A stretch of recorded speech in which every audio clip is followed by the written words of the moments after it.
তো মৃত্যুর সময় যখন চলে আসবে একটা সেকেন্ড ইদা জাআ আজালুহুম লা ইস্তাখিরুনা সাআতাও ওয়া লা ইস্তাকদিমুন। আমাকে আপনাকে আর সময় দেওয়া হবে না। কথা বলেন ঠিক কি না? তাই আল্লাহ রাব্বুল আলামিন আমাকে আপনাকে এখন আমি আপনি যে হায়াত জিন্দেগি পেয়েছি, সামনে কতক্ষণ আছে, কতদিন আছে, কত মাস আছে আমি আপনি কেউ জানি না। নিয়ত করবো আজ থেকে যে কদিন আল্লাহ হায়াত দিয়েছে, আল্লাহ বাকি জিন্দেগি যতদিন বেঁচে থাকবো তোমার হুকুম আর তোমার নবীর তরিকা মতো চলবো। ইনশাআল্লাহ রাজি আছি সবাই? ইনশাআল্লাহ। মন থেকে হাত উঠাইবেন, হুজুরকে খুশি করার জন্য না, যে আল্লাহ দুনিয়া বলেন আল্লাহু আকবার।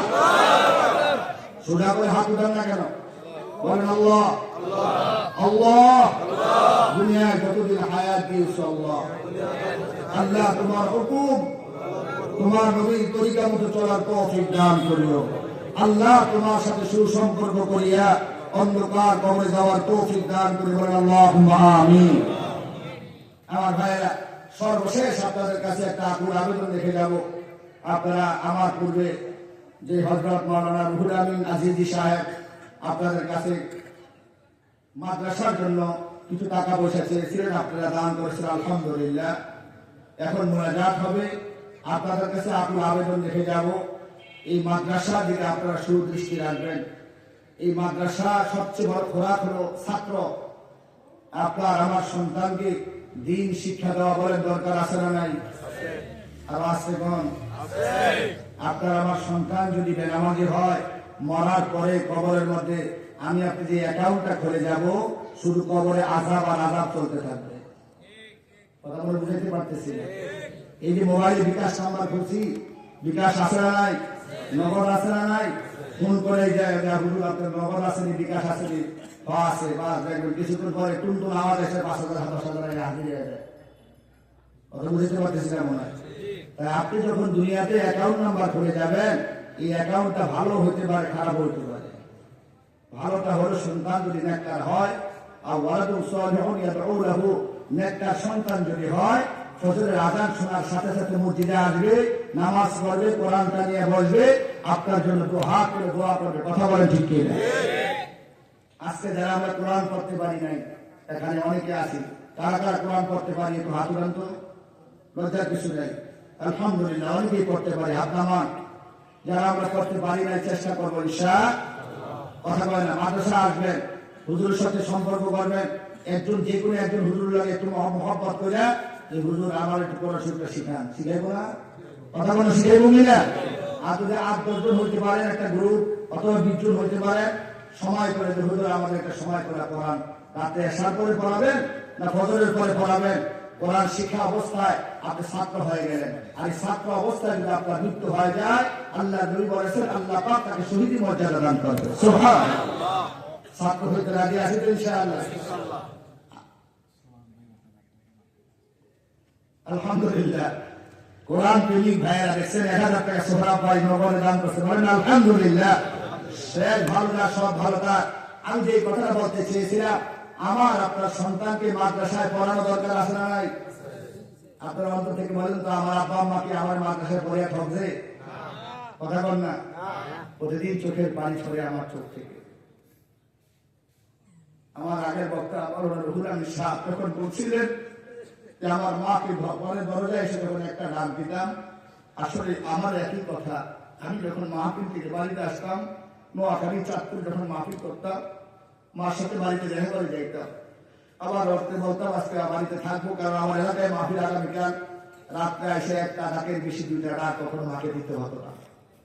একটা ডাক দেওয়ার সাথে সাথে মা দরজাটা করে দিত, মা ডাকের জবাবটা দিয়ে দিত।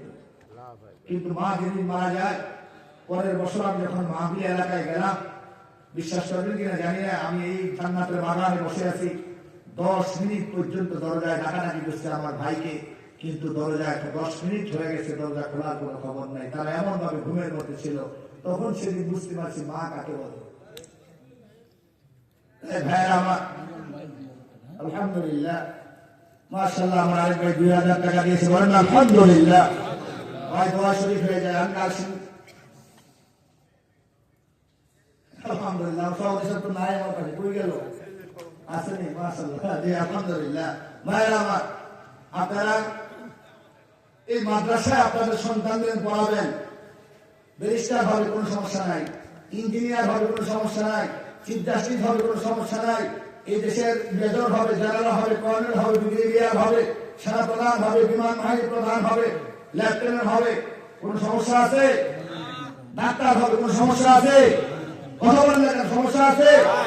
কিন্তু জীবনের প্রারম্ভে সন্তানকে দ্বীন শিক্ষা দিতে হবে, কোরআন শিক্ষা দিতে হবে, ইলমে দ্বীন শিক্ষা দেওয়া। রাসূলুর হাদিস, তালাবুল ইলমি ফরিদাতুন আলা কুল্লি মুসলিমিন ওয়া মুসলিমা। তাই ভাই আমার আপনার সন্তানকে ইলমে দ্বীন শিক্ষা দেব ইনশাআল্লাহ। আল্লাহ আমাদের সকলের সন্তানকে দ্বীন শিক্ষা দেওয়ার তৌফিক দান করো। মা বোনেরা আসছে, মা বোনদের আজকে বেশি একটা বয়ান শোনাইতে পারলাম না।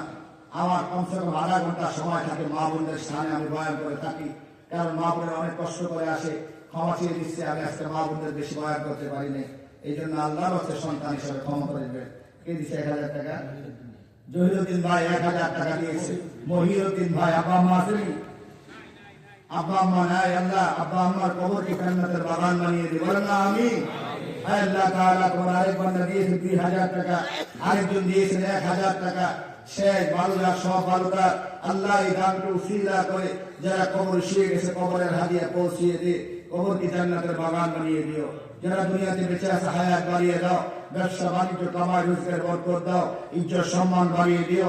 কিয়ামতের কঠিন মুসিবতের দিনে মাদ্রাসাকে উসিলা করে নাজাতের জরিয়া বানিয়ে জবান করে বলে আল্লাহুম্মা আমিন। আর আসেনি কেউ দেওয়ার জন্য? সভাপতি সাহেব, আমার পূর্বের বক্তা জনাব রুহুল আমিন সাহেব অল্প দিয়ে শুরু করছে তো, কিন্তু আমি মাহবুবুর রহমান জিহাদি যেখানে শুরু করি 1 লাখ থেকে শুরু করি। তাই সভাপতি সাহেব 50,000 টাকা দিলে আমার মন খুশি হইতো, কারণ হলো দেওয়ার তৌফিক আল্লাহ দিয়েছে। কথা বলেন আপনারা, আছে না নাই? কি জন্য দিবে? কোরআনের খেদমতের জন্য। দুনিয়াতে থাকবে না। ও আমি যে কথা বলতে চেয়েছিলাম, কিয়ামতের ময়দানে আপনি দেখবেন আপনার আমলনামায় হাজার হাজার লক্ষ লক্ষ কোরআন শরীফের খতমের সওয়াব ফেরেশতারা লিখে রাখছে। সুবহানাল্লাহ দিয়ে বলেন। এবার প্রশ্ন করে না, প্রশ্ন করেন যে হুজুর কোথায় থেকে আমার আমলনামায় এত খতম আসছে? বলেন না, এত প্রশ্ন করলেন না। আপনি সেই হাদিস হতে পারেন নাই, আপনি বুখারী পড়তে পারেন নাই, বুখারী সব আপনার আমলনামায় উঠে আছে।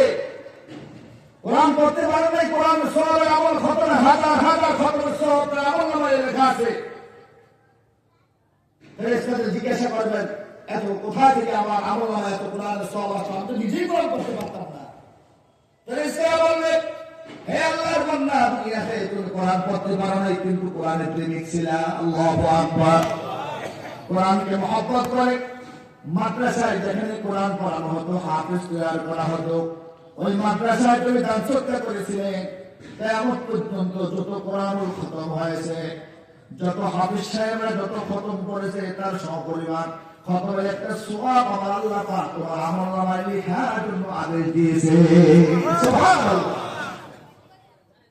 বুখারী শরীফ পড়তে পারেন নাই, খতম বুখারীতে গিয়েছেন, সেখানে কিতাব কিনে দিয়েছেন, এক সিট কিতাব আপনি বুখারী হাদিসের কিতাব কিনে দিয়েছেন। আপনার এই হাদিস পড়ে হাজার হাজার মানুষ আলেম হয়েছে। কথা বলে ঠিক কিনা? আর